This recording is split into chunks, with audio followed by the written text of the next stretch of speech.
Hello, this is Marcus Eisele, and welcome to the next episode of my developer screencasts, developer interview kind of series. And what do we need beside me in an interview? This is my guest today. So welcome, Jeff Genender. Nice to Thank have you. you on board. We met years ago, probably.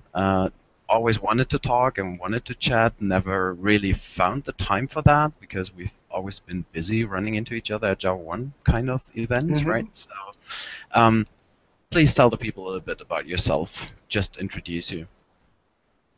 so I have been involved in open source and the Apache organization since 2004, and I got involved in open source just right around there, and um, basically contributing to Apache Geronimo. I did the Tomcat implementation of it.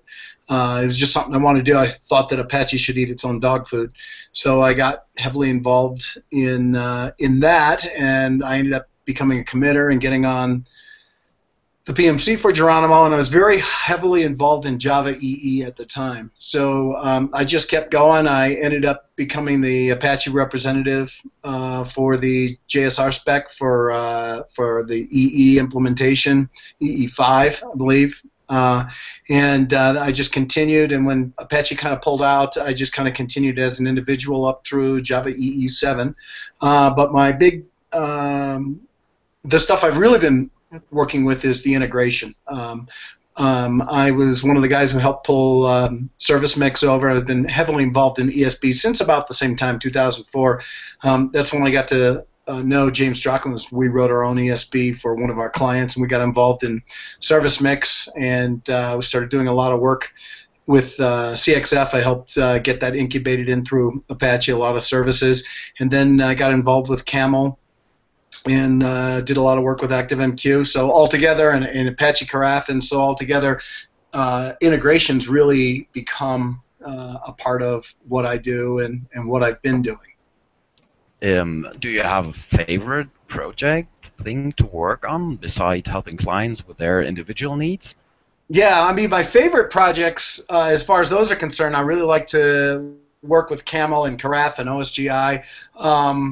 I mean, the thing that we're really doing heavily now with a lot of our clients is microservices.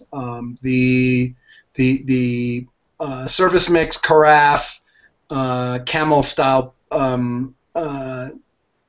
ESB, I guess, so to speak. I hate to call it ESB because ESB has become kind of an antiquated term, but integration setup is really ripe for microservices, and everybody's getting into microservices now. And for those who don't know what that is, it's basically taking what would be known as a monolithic web application and breaking them down into, or monolithic application in general, and breaking them down into little routes or services that you literally can bring up and down at any time and not disrupt the flow of an overall system. And the Karaf bases and OSGI really works well for that, because you're able to version things, run multiple versions of items, and it's just a much more loosely coupled way of doing things. And it's interesting. It's really the reactive way of designing. That reactive manifesto just came out, pretty much describes what we've been doing for many years. It's kind of like a reinvention of the term of integration, loosely coupled, message-based implementations. That's really what we've been doing, and we're seeing everybody move to it. Okay, so you basically run different camel routes and as OSGI services on top of Apache Karaf. That sounds like the integration stack that I should look after as a developer advocate. So we're pretty much a match made in heaven at the very moment, right? Both That's spinning, correct. both spinning out of the Java EE world more or less into a new thing. Um, what are the most important technologies in integration today? You know that I've been looking at that stuff as a consultant before, hmm so I know a lot about the heavyweight things out there. We both probably know what I'm talking about. What do you think about that master data approach? So let's say, what role does data play in your integration projects, especially the consistent data models over all microservices? Yeah, I mean, it's interesting. I mean, the whole data part kind of plays into the whole NoSQL stuff. We work very, very heavily with Cassandra, for example, and one of the things that we were on a project that we did for Ecuador where they wanted to leverage Cassandra as a cache for a NoSQL-based cache for all of their service calls, and we found there was no really good way to talk to Cassandra. You could use Hector, you could use some of these Thrift APIs, and now CQL is out, but we really wanted something that was as lightweight and easy to use as, say, JPA was, in order to use basically an ORM for Cassandra. And I said, there's got to be a way, because at the time we were using Thrift, and you'd have to do, like, 40, 50 lines of code just to update, a Cassandra record. It was insane. I said, there's got to be a better way. Can't we do something with POJOs? And so we kind of looked at the Cassandra model and said, well, if you fill out all of the fields, you pretty much can take each record and turn it into a Java bean. So I immediately started hacking on it and put together an open source project that would allow us to use POJOs and use it basically like a JPA style ORM. And your queries would have generic CRUD. We wanted lightweight ability to pull lots of records, so we wanted iterators and we wanted that sort of thing. Kind of expanded upon what JPA did and kind of took it one step further. And my team has been working on this diligently, creating object-based graphs, and we created this open source project called Hecate. We actually got some of the Cassandra folks to kind of contribute stuff and patches back to us, so that's kind of really cool. It's ASL licensed, and we've got it out on GitHub, and we actually push all the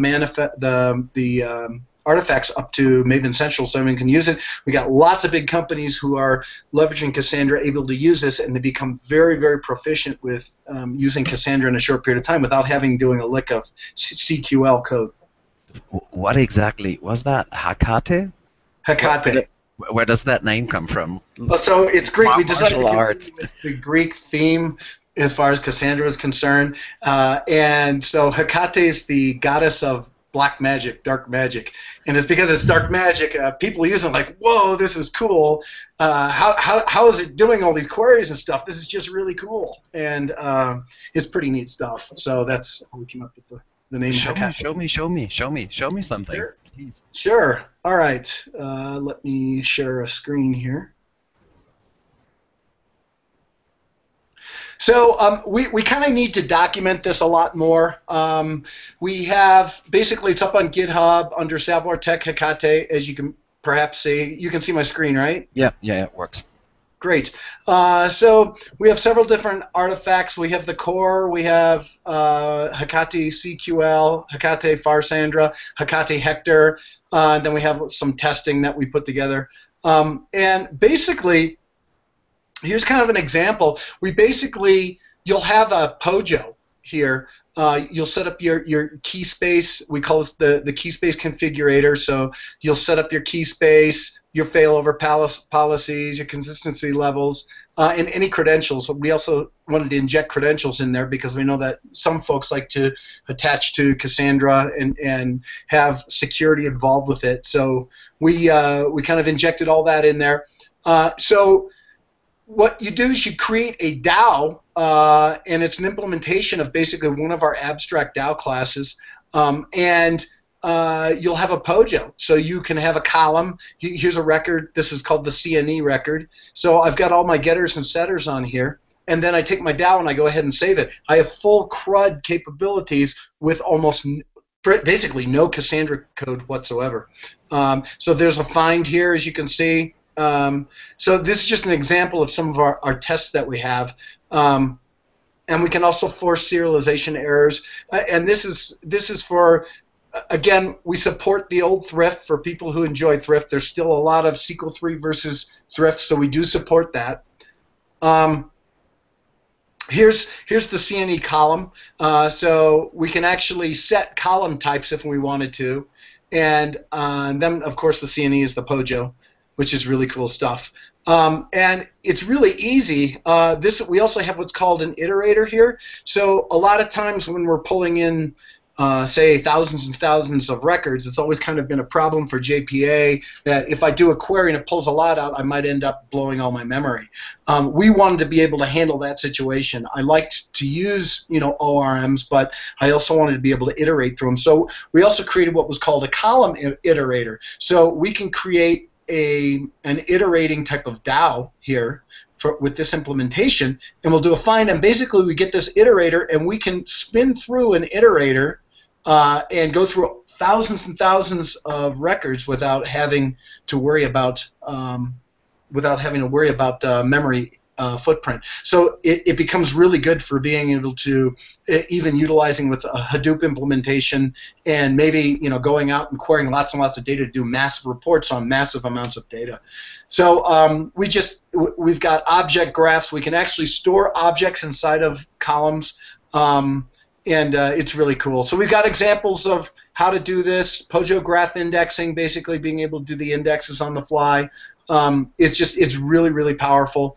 So we really hope that we can get people to take a look at this and play around with it. Do you accept pull requests, I guess? I'm sorry? You accept pull requests, I guess. We do accept pull requests, and some of the pull requests that we've pushed through in this, they came from the Hector guy, actually. So it's absolutely we do. We definitely want people to contribute to it, and we're definitely getting a lot of use from it. And as I said, you can actually put it as an artifact, and we push all the artifacts up to Maven Central, so it's up there. One of the things we're going to do is kind of do a nicer website, make it a little more prettier with a lot more documentation. It's been tough to do that, but it's definitely on our list of to-dos. Yeah, that's most important, right? So make community able to contribute. What else is your company doing? I mean, let's talk about. We also built out this project called ATOS. So one of the things we've really noticed in the integration area is people are kind of stuck with certain types of containers, whether it be service mix and it's kind of hardened down to a certain number, or the Fuse products, or even a Mule product, whatever, it's hardened to specific versions. So if you have a certain bug with something, you kind of have to tear out a lot of the features, do a new set of features, put in a new version. Some of the versions might be hard-coded, and it's always been a bit of difficulty to upgrade when there's bugs, and a lot of clients we find out kind of want to have control over that. And we've noticed in just about every client we go to, they kind of want to tear out all the cruft. They don't want everything. They want to build their own lightweight integration container. So what we did was we put together this integration called the ATOS integration platform. And all ATOS really is it's a glorified Maven project. That's all it is. And inside the POM, you can go in there and set what version of Camel you want, if you even want Camel, what versions of CXF and whatnot. And then you'll just go ahead and do a Maven build and push it out there, and out will pop your customized integration platform. And we've got a lot of really big companies running on this right now. Cisco's using it, Ticketmaster's using it. A lot of really big companies are like to have that sort of control and say, I want to control my destiny on what versions of these Apache projects I want to do. So we actually we push versions of ATOS out to Maven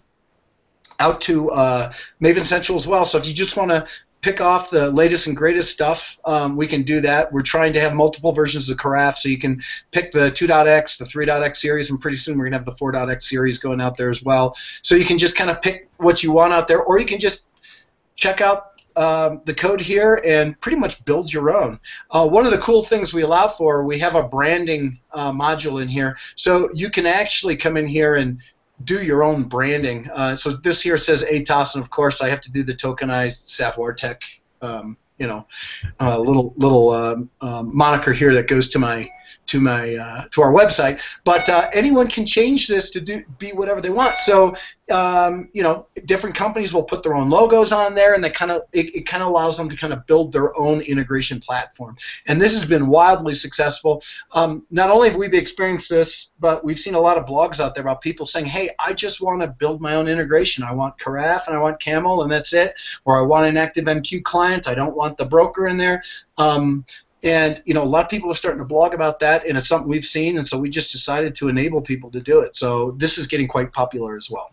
Okay, definitely using all the integration magic that's in all the Apache projects that you're in favor for, right? So including Exactly. Karaf, Service Exactly. Mix, CXF, and all the technologies. And the other interesting thing is the whole OSGI platform. It gets a kind of a bad rap from a lot of folks, and I think it's because it's another thing you got to learn. It's kind of like when Maven kind of came out, and all the Ant people couldn't stand it, and it was kind of browbeat. OSGI is the same thing. It's an extra step that you got to go through. But the beautiful thing is it fixes the class loading problems, and it's cloud ready, and that's really what people want to do. They want to do they really want to do applications as a service. They want to be able to bring up and bring down routes, and with this whole microservices thing, that's what people want to do. They want to bring up and down a small portion, a particular small service, bring it up and down without destroying the whole web application. And OSGI allows that, and this is the perfect platform to be able to do microservices. Yeah, it really feels differently to what we've been working with over the years, like in heavyweight Java EE, where you have to really handle all the deployment issues if you want to have Yeah. an application Yeah, but constantly. it's getting easier. It's certainly not the way it used to be. It's gotten a lot more cleaned up. The tooling's gotten a lot easier. The Maven plugins that write your manifests get it right. If you take a look at some of the best practices surrounding it, it becomes a no-brainer. We're teaching people, and we're going out and teaching people best practices on how to develop with this stuff, and they're up and running the first day, and they're like, wow, this stuff's really cool. I mean, we've been in organizations that, they would build their own bundles and deploy their own stuff, and it would take them 8 hours to launch a container because they didn't know what they're doing. And after we showed them the right way of doing things, they launch a container in about 12 seconds, and they're like, oh wow, what a difference. And it's a learning experience, and that's really what it comes down to. Okay, great. That was a perfect overview. Thanks so far. I guess we should wrap up here a bit. We could actually advise some people about our upcoming blog posts that we definitely want to share.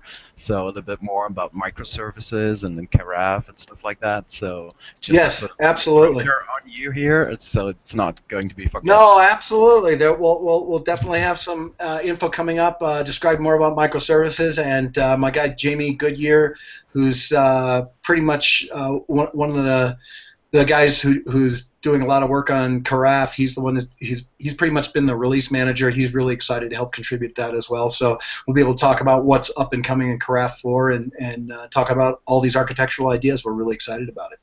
Perfect. Thanks for your time. We'll meet in a bunch of days in San Francisco, I guess. So hope to run into you there, and let's talk about what else we can spread the word about from the Apache ecosphere and all the integration technologies out there. You bet. Thanks, Looking forward Jeff. to it. Enjoy Okay, your birthday. I will. Take care. Thanks.